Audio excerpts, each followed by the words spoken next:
Today's video is sponsored by Squarespace. So over the past couple of weeks, just spent some time kind of reflecting on 2024 and my photography and realized that it's probably the most excited I've felt about things in a pretty long time, and also the most clear when it comes to direction. But that certainly hasn't always been the case. You know, over the years, I've been through my fair share of like uninspired moments, questioning direction, even questioning my interest in photography as a whole. So it inspired me to make this video today just to share some thoughts, some ideas, some things that are kind of at top of mind, and also some things that you can do to help you find direction and just get excited about your work again if you are struggling. These are things that have had a big impact on me over the years, and even in relation to the current work I'm doing and my focus for 2025. So we'll just get right into it. Start with the first one.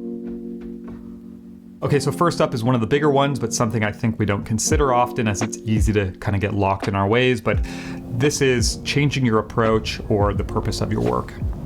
So early in my career, one of the things that I enjoyed most about photography was going out to these very normal places and just trying to make images that excited me visually. So focusing on light and shadow, color, texture, signs, buildings, anything that I found interesting in the landscape. But eventually I got to a point where I started to ask myself, like, what is the point of these photographs? It all started to feel a bit random, and as a result, started to feel unfulfilling. And nowadays, my approach is very different, where for the most part, for me to be able to enjoy an image that I've made has to be part of a project that's, say, documenting a story or a piece of history or something that I find really interesting. Essentially, it has to have a purpose behind it. And you know, it's not because I think those earlier images or that way of approaching photography is the wrong way. It just started to become less interesting for me.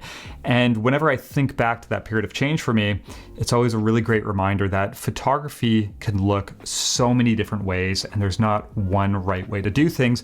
And there's a good chance that over your career, the longer you do this, you might grow tired of the way that you've done things in the past, and it might be time to make a change. And you know, this can be kind of a daunting and scary thing to make changes, because I think we all get very comfortable with our way of working and kind of what we know we're good at and how we've done things for a long time. But I also look at it as something that's very exciting, just to know that photography expands way beyond kind of the box that we've often put ourselves in. And there's no reason why you couldn't go and make a complete change if you wanted, change in approach or change in focus, subject matter, style. The options are really endless. But I wanted to start with this one because I would suggest, you know, if you're struggling a bit or feeling uninspired, maybe it's time to, at the very least, experiment, but you never know, it might be time for a change in approach. So number two, and this is another one that's played a pretty big role in my enthusiasm for photography over the years, and that is making a photo project that focuses on a specific story or piece of history. So my current main project, Slate City, is inspired by the Slate history of North Wales and the landscapes and communities shaped by it. And this project has given me this really clear focus, these boundaries to work within, and then also just this endless source of creative inspiration that kind of evolves as I learn more about the history of the area. And what I mean by that is, rather than just going out and focusing on whatever is kind of most loud and dramatic, as you start to learn about a place and learn about its history, it really changes the way that you look at these environments and what you focus on. And all of a sudden, it can bring a lot of variety to your work. So as an example, with this project, I'm photographing not only the slate quarries themselves, but also details and places of importance throughout the communities that are very much part of the history, from old chapels that were staples of these communities to even things like a massive bomb storage from World War II built in an old slate quarry. So again, this can be huge for creativity and expanding your vision and really give you endless possibilities. I also have a couple of projects that are based around World War II history. So one looks at the history of the RAF and a bunch of the old kind of lost airfields across the UK. And then another one, which I actually just started working on again recently, which looks at this defense line that was built back during the war to deter against a potential invasion. So if you are struggling with your work, I'd highly recommend even exploring the idea of doing a project based around some sort of history or some sort of story. Like I said, this can really open up a world of possibilities and give you a purpose that'll drive your photography.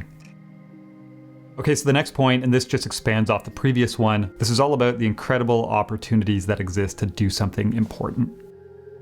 So as we just talked about, doing a project based around some piece of history or some story. It can give you a lot of direction, and it can be quite fulfilling. But I also love the idea that it gives you this chance to make something important that didn't exist before. So the example I would use is this project that I was talking about, documenting this defense line that I've just started working on again. So I think it was 1941 when the British had to retreat from Dunkirk. They started to work on building this defense line called the GHQ line. And the idea was to build this defense to deter against what seemed like a very real threat of invasion at the time. And nowadays, this GHQ line is well documented, and there's still thousands of structures dotted along it in farmlands and in small towns, pillboxes, anti-tank obstacles, all of these things that I find really interesting. But what excites me most is that there's this opportunity to go and document all these things and end up with a project that could be, really important. So I wanted to bring this one up next just because I think this is really exciting, at least to me. And I think regardless of where you live, there's a good chance there's some sort of story or some piece of history waiting to be documented, where it could give you this pretty unique opportunity to make something special. But as we talk about projects here, just have to quickly talk about the sponsor today. Thought this was a fitting area because one of the things that I love to do as I'm working on these different projects and they're on the go is to just bring the work together and add in new images and play with sequences and play with pairs. And I find this really helps me get a feel for how things are evolving and also get excited about the project. So 2 ways I do this. One is on the computer in Lightroom, but the other way is with my website. And for my website, I'm using Squarespace, which is great for doing this. And I've been using them for years now. And what I love is just the amount of tools and features Squarespace gives me to build a professional looking photography website and keep it updated. So for example, they have their blueprint builder, which allows you to build your site from scratch, but it also gives you things like font pairings, color palettes, and different layouts, which is really helpful. But it's also just incredibly easy to add and customize galleries and images, to update them. You can click and drag to reorder and reorganize. And you can also add things like an online shop if you need to sell prints, books, and other things like that. So check out squarespace.com today, sign up for a free trial, test it out, and when you're ready to launch, you can use my link below to save 10% off your first purchase of a website or a domain. So sticking with photo projects, the next thing is something that I plan to do this year, and that is to create a micro project or a typology. So as excited as I am about these projects that I've been talking about, sometimes they can feel a bit daunting, just knowing that they're going to take years to make, and I can almost find myself getting like a little bit impatient, wanting to also have something to work on where I could start it, finish it, and then release some sort of physical project. So for me this year, I want to focus on what I'm calling a micro project, which is basically something that's much smaller in scope and also where the focus is a little more narrow as well. So maybe instead of it being 70 to 80 images or even more, maybe a micro project is something that's 15 to 20. And instead of focusing on a wide variety of different images and subjects throughout a specific topic, maybe it focuses just on one specific thing, sort of like a typology. And if you're not really familiar with what a typology is, I spoke about this with Noah Waldeck in our video we did a few months back about photo projects. But basically, this is where you go and you photograph, say, one specific subject in a very similar way across a number of different locations. The most famous example of this would be Bernd and Hillebecher with their series where they focus on photographing different industrial structures. Water towers is the one example, but there's this one recent project that comes to mind that I absolutely love, and it's by a British photographer named Rob Ball. It's called Arcade Carpets, and what he did is he went across the British seaside and photographed carpet patterns and textures in the different arcades. And I think the final project is around 40 images, which he then released as a book, and the book itself is designed to kind of mimic a carpet swatch book that you would see in a shop. So I absolutely love this project. Just the way that it was approached and how creative it is has been really inspiring to me. So I really like this idea. Like I said, something smaller in scale, maybe even 15 or 20 images that you can have maybe alongside all of the other work you're doing, but that can give you this kind of start to finish wrap a project in a shorter time frame. Okay, so up next, this one is all about embracing new tools.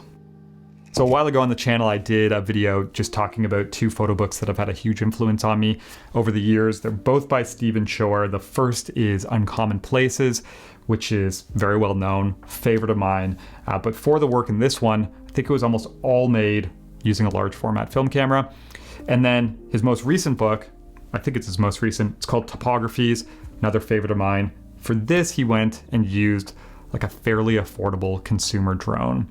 And I absolutely love the work in both of these, but when this book was released and I first saw this work, it really kind of caught me off guard and surprised me to see this photographer who I know for using a large format camera, going and using this like consumer drone. And in that video, I said that kind of after thinking about it for a while, realized how easy it can be for us to look at tools subjectively at times. You know, in this case, when it comes to drones, when I think of a drone, I think of like epic, over-the-top aerial footage and, you know, speeding through things. But with this book, you can see that Shore almost just looked at it as this opportunity to use this tool that up until very recently wasn't accessible, where it gives you this very different way of looking at the world. And so I think about this a lot now, you know, what is the best tool for the work, not which tool do I feel like I should be using? And, you know, a recent example of this is I was out photographing some of the structures on that defense line.